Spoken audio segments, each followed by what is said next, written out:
Hi, I'm Matt Hebert, and this is Trailer Talk, where each episode will feature a new collection of trailers, teasers, and previews of upcoming movies, TV, and more. So put it in park and take a load off with Trailer Talk.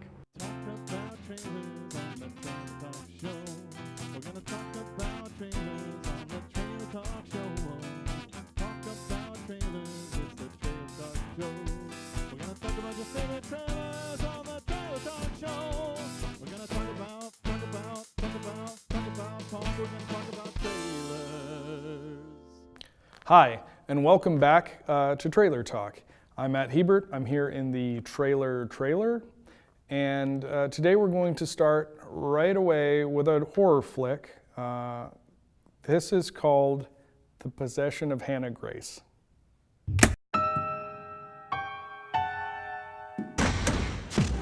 This job is not for everyone.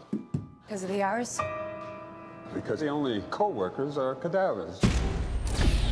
I heard there were issues. Yes, there were issues. But I'm much better now. Welcome to the team. You're the new girl. Megan. Well, I got a weird one for you. Her name is Hannah Grace. And her family was performing an exorcism or something on her. Dad? Something went wrong. And then she died in the middle of it.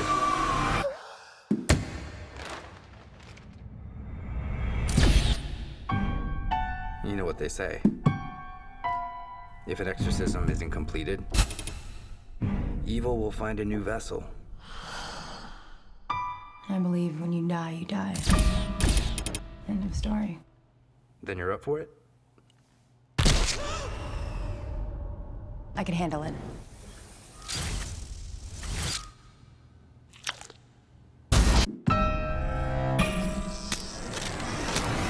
When you die, you die.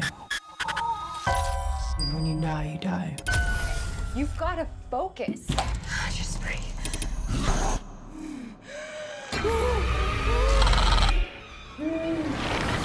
When you die, you die. When you die, you die. When you die, you die. End of story.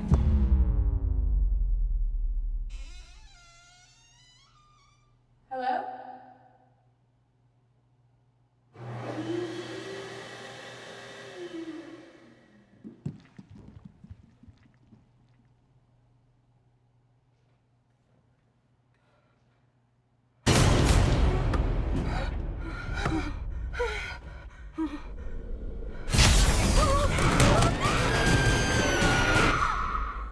Okay, Halloween's over, folks. Hard pass. Hard pass. I couldn't even finish this the first time when I watched it by myself. I had to rewatch it with my wife in the room, and the only time I wasn't threatening to cover my eyes with my hands was with that bad, like, blinking sound effect when she's on the table. That was the only time that my terror was suspended. This looks creepy. It looks like both the setting, kind of the concept, are reinvigorating the genre, an otherwise very used genre. Ton of haunting and possession movies in the last 20 years. But this seems like a fresh take. You can go check this out because I will not be on November 30th. All right, next is a trailer for an Amazon original series. This is The Marvelous Mrs. Mazal, Season 2. Let's watch the trailer. 1 year ago, my old life ended and my new life began. The greatest star. I want to be successful, I am by far. but I haven't told my friends or my parents. But no one knows it. Except my ex. He knows. And you. We're partners. You're great at what you do. Alone, I am a spittoon. With you, I'm a somebody. Is the pip with pizzazz? Who is Ladies and gentlemen, boys and girls. jazz? Who is as glamorous? Let's go. Who's an American beauty? Roll with an American. You're out late so often. Oh, Just getting around. I mean, not getting around. Marry somebody and everything will be fine. Do you think you can go back to making Jell-O molds? I don't know. I make a hell of a Jell-O mold. We're gonna die in this tunnel. Good. Something to look forward to. We got a girl comic coming up. Don't get too excited, fellas. She keeps her clothes on. I want to be big. The biggest thing out there. Tits up? Tits up. Have you guessed yet? Who's the best yet? Here we come. Yeah. You ready? Yes. No, let's do it. Okay. Men in general run around telling everyone that only men are funny. Over. Comedy is fueled by disappointment and humiliation. Now, who the hell does that describe more than women? We are back in New York City!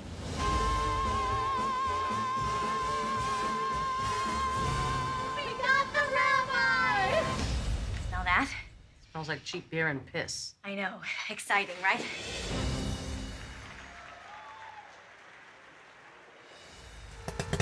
Okay, so this looks fun. I'd actually seen season 1 advertised on Amazon quite a bit. My wife wanted to watch it, and I think we probably will now that we just finished the second season of Glow.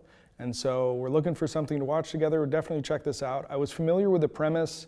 This woman, I guess maybe like a housewife type figure, being a stand-up comic in a time when only men were doing that kind of thing and women were expected to sit there and look pretty or take their clothes off if they were on stage. And so, so this adds a little bit more to that understanding I had. Kind of fleshed out some characters. Alex Borstein is playing a supporting role. She's hilarious. The mid-Atlantic accents, kind of that 1930s thing is a lot of fun. So I'll definitely be checking this out. And you can too. Now, season 2 doesn't come out until December 5th, so you got the whole month of November to binge season 1. Okay, this next trailer needs no introduction. This is this week's throwback. It is the 25th anniversary of Schindler's List.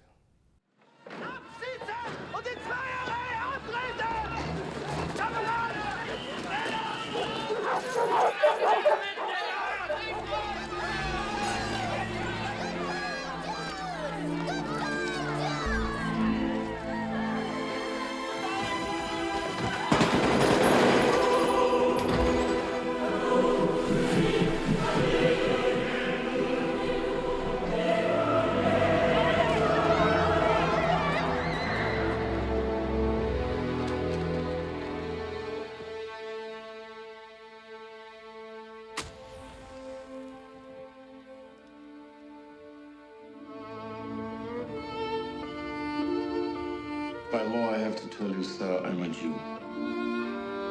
Well, I'm a German. So there we are. You want these people? My people. I want my people. Who are you, Moses?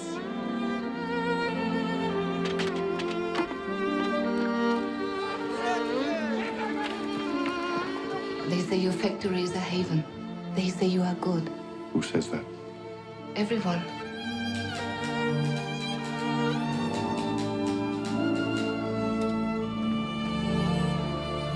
All you have to do is tell me what it's worth to you. What's a person worth? No, no, no, no. What's one worth to you?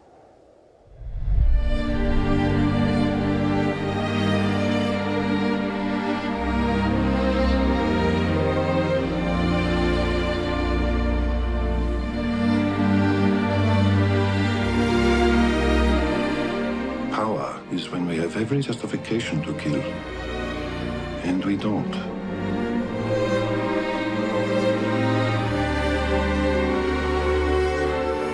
The list is life.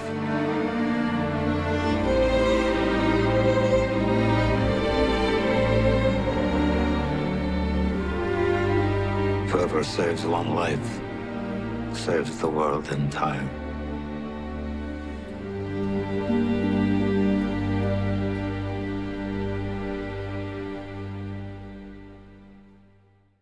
Okay, so this Academy Award winner is an absolute classic for a reason. The acting is incredible. The cinematography and the camera work is very powerful.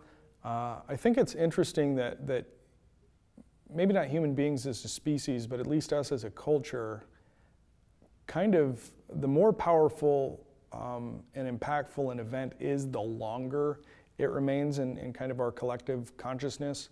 9/11, for example, was a powerful event to live through. I was a freshman in high school, and at that point, as soon as the military started doing its thing, like a month later into Afghanistan, and then in 2003 with Iraq, all throughout high school and even after I graduated, so many 18-year-old young men predominantly were shipping off into the military, and it was this thing that we were all Americans, and it pulled us all together.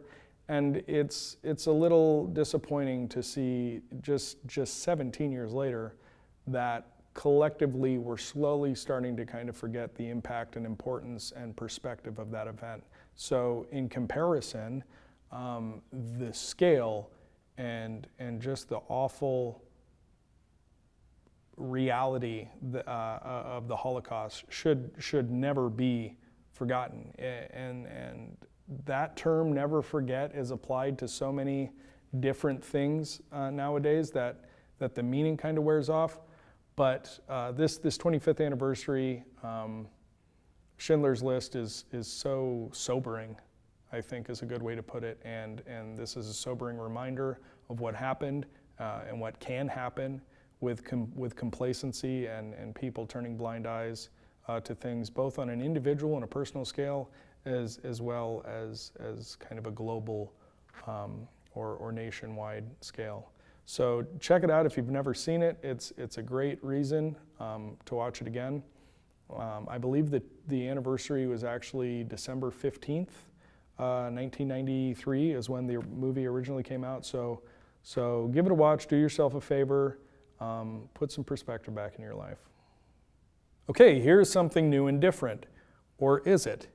Vox Lux comes out December 7th. Here's the trailer. So, from the public's perspective, this has been an emotional few years for you. Can you tell us what audiences can expect from the new album? This is a culmination of my life's work so far. I was under a lot of stress after my accident, but that's what this show is about. It's about rebirth. Hey, watch your step, miss. I cleared up tables. Coming through. So tell me, how many of you have cried yourself to sleep at night? People have been trying to take me down for years. But I won't stay down.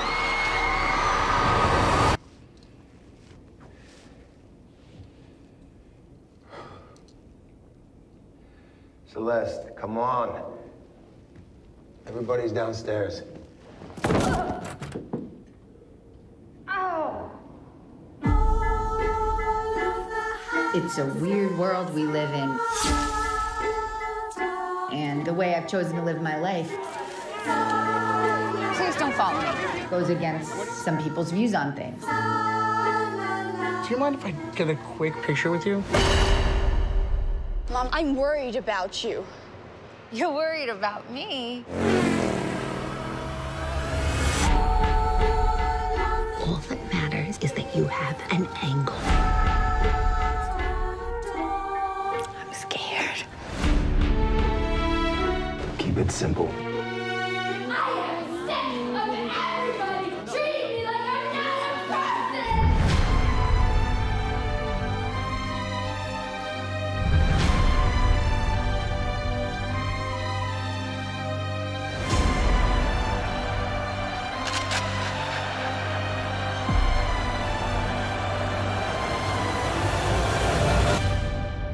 They wanted a show. I gave them a show.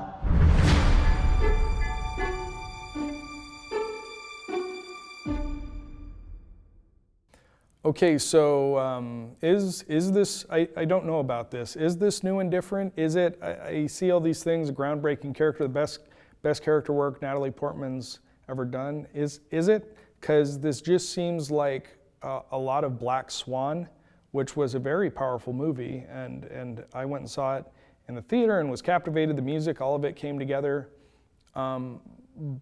But this seems like Black Swan, but with like this Lady Gaga-esque character. You got the New York accent, and Natalie Portman doing kind of this tough, misunderstood character.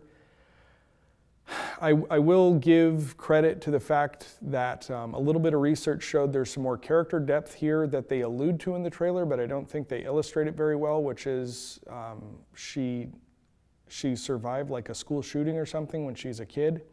And so that kind of gives some modern context to it, but that also seems a bit of a ham-fisted narrative, kind of a political message, which doesn't mean that the message isn't important, but the deafness, slapping you across the face with it, just doesn't do it maybe the justice that it deserves. So the trailer itself, I'm not saying the movie is necessarily bad, but the trailer itself seems like something I've seen before. It is, no pun intended, but it seems chintzy and shiny, has all the face and body jewels and glitter that the girls in the trailer are wearing. So sorry, Natalie, but this is this week's trailer trash. All right, here is a family drama about addiction. This is Ben is Back. It comes out December 7th.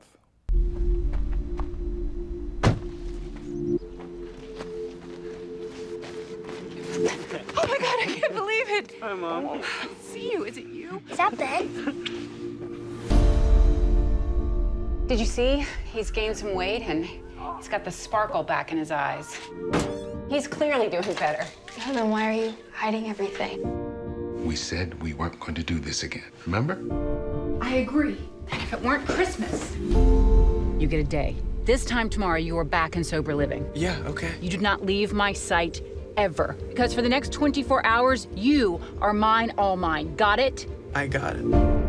Hey, Burns! I thought you were dead. Holy oh my God! I put my family in danger. This is on you. If I don't deal with this, then it could be worse next time. Okay. You go in, pay the man, and get right back out. Lock the door. Just be calm. I can't be calm. You need to go home. If you really knew me, you'd be done with me. I know you. No. I know you. You don't, Mom. You don't know me. Unlock the door, Ben, right now. I told you not to believe me, and you didn't listen. Ben!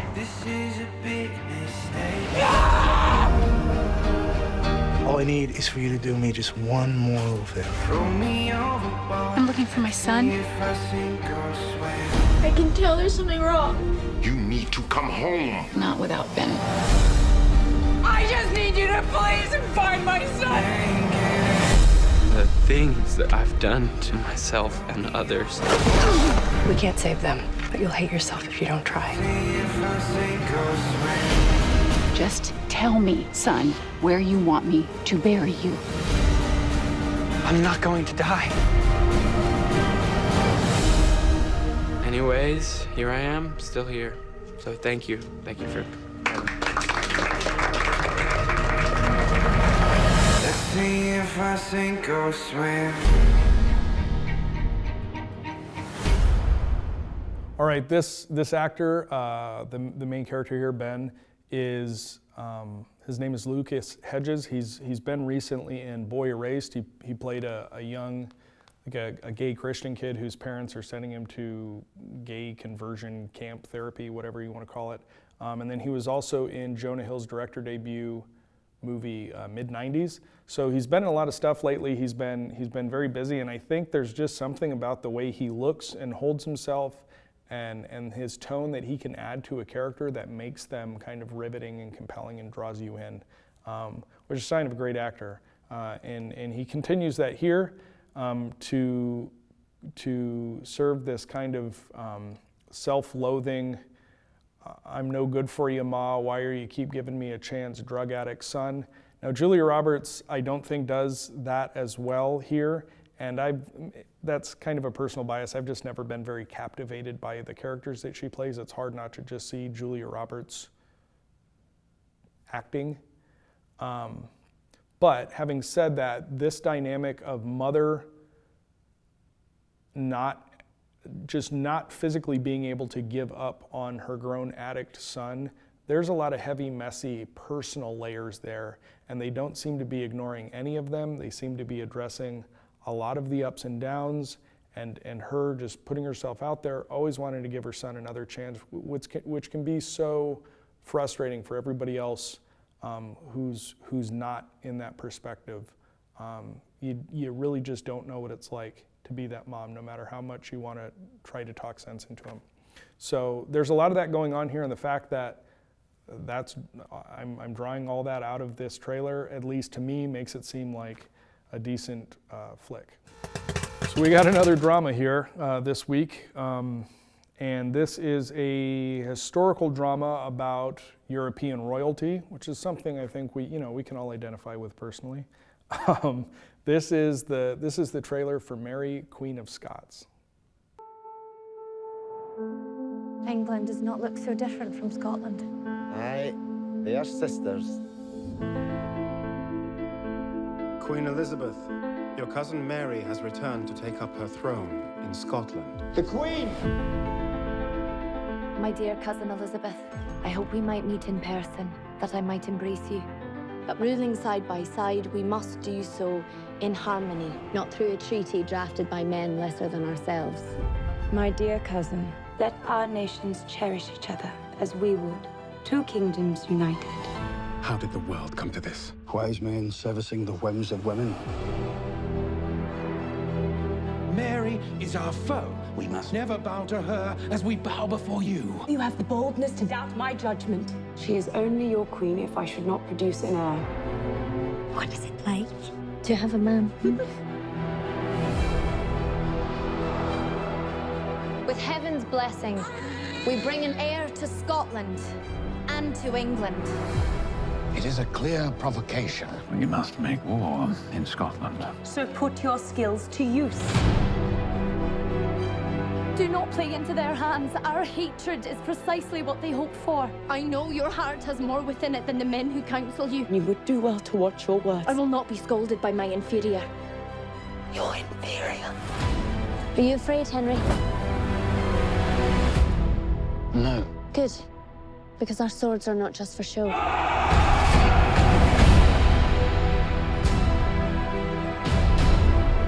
We have a scourge upon our land. 'Tis a woman with a crown.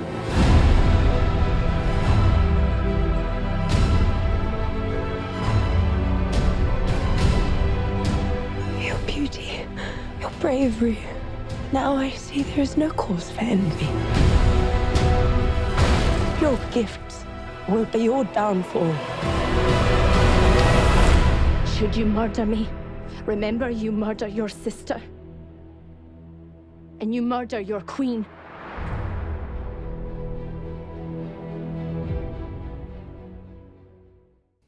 Well, I don't know what to say. I think this looks real and gritty. This trailer does a really good job of presenting like all the main conflicts in the movie. You have this conflict between the women themselves, these characters played by Margot Robbie and Saoirse Ronan. You have that going on. You have these internal conflicts that both of the women seem to be struggling with about identity. And then you have this conflict with all the men that are around them making up kind of their royal court and support system being uppity about having to be subjected to female leadership. And so that all kind of plays through here. I think it sets up the purpose of the movie pretty well. And then the women themselves, when they're in the same shots, Saoirse Ronan and Margot Robbie really seem to have that intense chemistry. And it doesn't have to be good chemistry to have chemistry, but they really seem to bring that across. So I think this looks like a lot of fun, and you can go check it out December 7th. All right, that's it. That's the week. Thanks again for watching Trailer Talk. As always, I'm Matt Hebert. You can watch more episodes here on Omaha's KPAO, that's Cox 22, CenturyLink 89. You can also catch older episodes on YouTube. Thanks a lot. Have a good day.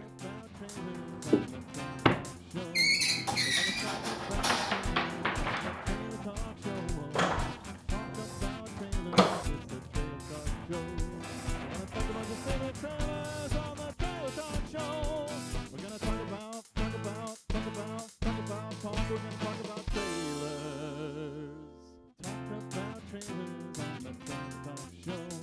We're gonna talk